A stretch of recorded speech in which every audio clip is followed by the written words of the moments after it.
Hi everyone! Ito nga pala yung karuktong ng video natin nung nakaraan dito sa Japan.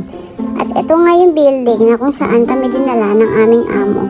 At ito yung mga nabaklas nga pala namin nung nakaraan din. At dahil napadaan nga kami sa Don Quixote, kaya naman napabili na rin kami ng mga kakainin namin ng pang ilang araw. Meron din kami ditong naan at saka rice na galing dun sa amo namin. Araw-araw kami dinadala ng ganyan dito. Kaya naman ngayon namimiss ko talagang kumain ng ganyan.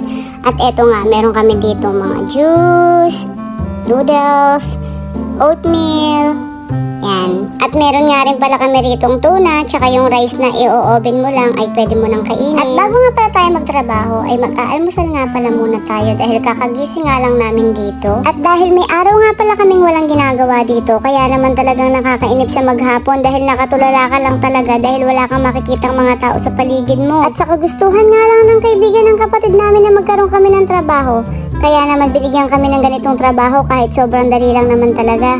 Dahil gusto niya umuwi kami ng Pilipinas na meron naman kaming dalang pera. Kaya buti na lang may kaibigan yung kapatid namin na sobrang bait. Na kahit sobrang busy niya ay talagang isinisingit niya kami sa schedule niya. Unang dating nga pala namin dito ay sa ibang building nga pala kami idiniretso at hindi sa building na to. 2 araw yata kaming natulog sa ibang building bago kami dalhin dito. At yung building nga na yun ay malaki din kaya naman sobrang nakakatakot din. At paggising nga namin sa umaga, nakita na nga namin na nakapaikot pala sa amin yung mga puntod at simenteryo pala yun. Pero ang kaibahan, marami kaming kapitbahay doon. At yung unang gabi nga namin doon, talaga namang hindi kami nakatulog na magkapatid. At dahil office nga din yung tinulugan namin nung gabi na yun, kaya naman may camera sa loob ng office na yun. At yung camera nga pala na yun ay nakatutok doon sa pagpasok ng building na yun. At sino nga naman yung makakatulog sa unang gabi na yun? Bukod sa nakapaligid nga sa amin ng mga puntod, yung camera nga pala sa tutulugan namin ay bukas ng bukas kahit wala namang nadedetect na tao dun sa baba. Kaya naman talaga yung puso ko ay talon ng talon nung gabi na yun. Alauna na nga rin yata ng madaling araw ay dilat na dilat pa nga rin tong mga mata ko. At nagpapakiramdaman nga kami magkapatid kung sino nga ba yung tulog na sa aming dalawa. At umabot na nga ng alas 3 ng madaling araw at gising pa nga rin ako. At gustong gusto ko na nga rin sumikat ang araw. Pero mas gusto ko sa building na to kahit sobrang laki at sa gabi ay medyo nakakatakot din dahil puro salamin ang nakapaligid sa amin. Sa umaga naman pagising mo ay sobrang nakaka-relax din dahil bukid nga ang nakapaligid sa building na to. At eto, ipinalinis na nga rin para sa akin ng ref para naman magamit namin. At dahil kinabukasan na nga, kaya naman dito na ulit kami sa rooftop at eto nga yung gagawin namin. Kailangan nga pala namin sudsurin yung mga itim na to na nakadikit sa simento. Kailangan nga namin tong paputiin dahil lalagyan nga namin ito ng sticker.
Dahil huling araw na nga namin dito, kaya naman lilipat na nga kami rito sa kabila para naman ito naman yung linisin namin. At eto, ipapakita ko nga pala sa inyo ang labas ng building at 2 nga lang pala kaming natutulog dyan. O diba sobrang tahimik ng paligid tapos 2 lang kayong natutulog dito.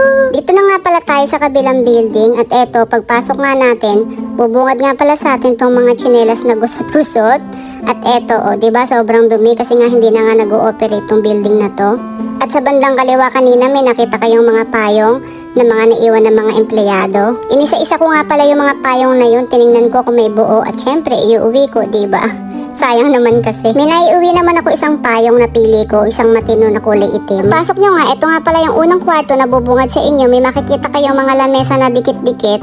At nandito na nga rin pala yung kapatid ko na una na nga sa akin para magwalis. At alam nyo ba, itong upuan na to ay hindi maiangat ng kapatid ko para mawalisan yung ilalim. Kaya naman bigla niya ako tinawag para magpatulong sa aking buhatin to. At nang bubuhatin na nga namin, talaga namang sobrang gaan ang upuan na to. At kahit isang daliri mo ay maiaangat mo nga ito. Kaya sobrang nakakapagtaka sa kwarto na to, talagang parang namulto siya. Syempre hindi ako naniniwala, diba? Pero sabi niya totoo daw na hindi daw niya maiangat yung upuan na yun. At dito na nga tayo sa kabilang kwarto, iniwanan ko na nga pala siya roon at kayang-kaya naman na niya yun. At eto, pagpasok nyo, may lamesa ulit kayong makikita dito. Ayan sobrang daming upuan, diba? Gustong-gusto kong iuwi yung mga yan, kaso hindi naman pwede at wala naman kaming sasakyan. At kung pwede ko nga lang iuwi sa Pilipinas, naku, iuwi ko talaga yung mga yan. At etong aparador na to, bet na bet nga pala ng ate ko, gusto iuwi nga namin sa kanya. At lahat nga daw na nanditong aparador, iuwi nga daw namin sa kanya. Sobrang lalaki ng mga aparador na to. Paano namin iuwi to, diba? Sobrang dami talagang gamit dito na pwede pa talaga mapakinabangan. Pero wala, hindi talaga natin to pwedeng iuwi lahat. May mga gamit rin naman kaming mga nakuha dito at inuwi nga namin sa bahay. Yung mga maliliit lang na mga kaya lang naming bitbitin at kaya lang naming ilagay sa sasakyan. At syempre yung gusto rin namin talaga, diba? At eto, yung aparador na to sa kaliwa, eto bet na bet din ng ate ko. Gustong-gustong iuwi namin. Saan naman namin ito isasakay, diba? Sobrang dami pa talagang gamit dito. Kasi ito, hindi na nila maasikasong linisin sa sobrang busy nga nila sa buhay nila. Dahil yung mga hapon nga dito, talagang napakahalaga talaga ng mga oras nila. Ayan makikita nyo, may mga computer pa rito. Ayan may sabitan pa dyan ng mga damit. At nang mag-video call nga kami ni ate, nakita niya lahat to. At gusto nga talaga niyang iuwi lahat ng nandito. Itong building na to, dati nga itong bangko. Siguro lumipat na nga sila sa iba, kaya naman yung mga ibang gamit dito hindi na talaga nila kinuha. Pero sobrang dami pa talagang mapapakinabangan dito. At eto, may mga monitor nga pala dito at Apple pa, diba? Tatapon lang nila yan. Tapos dito sa Japan, pag nagtapon ka ng TV, magbabayad ka pa, hindi katulad sa atin, diba?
Dito naman ako sa kusina, lilinisin ko nga lang pala to kasi parang may gumagamit yata nito kasi medyo marumi at may umuupa yata sa kabilang building sa bandang harapan kasi minsan nakakakita kami doon ng pumapasok na sasakyan. Kaya ito siguro yung pinakakusina nila kahit sa kabilang building to. Ito siguro yung ginagamit nila, pati CR dito, ito yata yung ginagamit nila.